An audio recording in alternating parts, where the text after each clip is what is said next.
Hey, I'm Joel. And I'm Webb. And we're here at News at Night, WBAC. WBAC. The WBAC. What does WBAC stand for? I don't think we've qualified this for our viewing public. Do we want them all to know? 4 of them?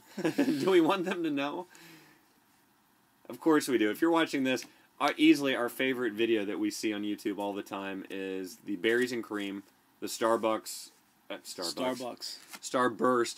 commercial with the little lad. Yeah, the little lad. Yeah. So anyway, you can type that in. YouTube Starburst commercial. That's what it comes up as. And it's almost as popular as our newscast. So you'll see, the hits that we receive and that they receive about the same. Mm-hmm. So okay, Webb, you got 2 news stories here for this episode for Volume 2. I've got 1. So hit it, and I'll do the middle one. How about? Sure. Let's start off with a little bit of economy. I think we try to start off with economy, then we'll go into some sports. How about that? Okay, sounds good. All right. Let's talk about, according to Forbes, there's some miserable cities to live in. I'm going to talk to you about the top 5 because I think this is very interesting. And real quick, just before we read any of them, Columbia, South Carolina, where we are? Didn't see them at all on the okay. top. They're not in the top 5. Well, that's probably great. Not in the top 10. More than likely not even in the top 50. I don't know. Well, I can't really qualify which ones are I'm in just the... going to guess. Yeah. So top 5, out of the top 5, 4 are in California. Check this out. Number 5, Sacramento. Number 4, Modesto. Number 3, Merced. Number 2 is Miami, but that's kind of like California of the East. Miami. What? Now, wait, real quick. What makes these a miserable city to live in? Because I'll say this about Miami: they have unbelievable Cuban food, hands down. Yeah. Sorry, but what makes them miserable?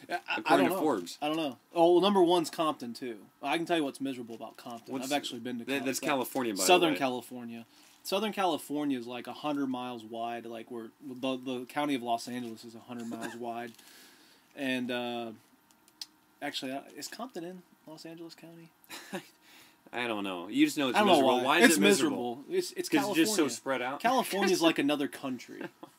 It's like the Republic of California. The redwoods are there. That's not miserable. They are there. Of course, it's Alcatraz not a city. is there. All right. Oh, enough said. I've got the next news story. Here's Planned Parenthood.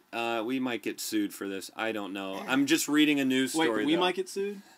Okay, I'm the one doing this. We're going to censor this episode. Go ahead. No. Here we go. It says that they're going to retrain employees who have direct contact with patients. Evidently, something a man posed as,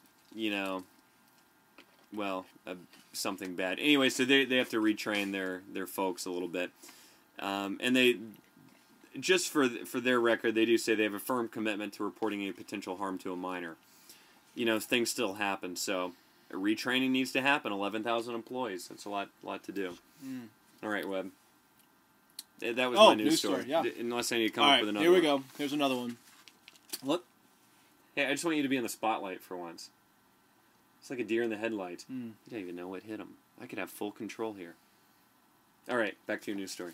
So, Super Bowl again. Oh yeah, we got to talk about this. Did you watch the pregame and halftime show? I watched the halftime show.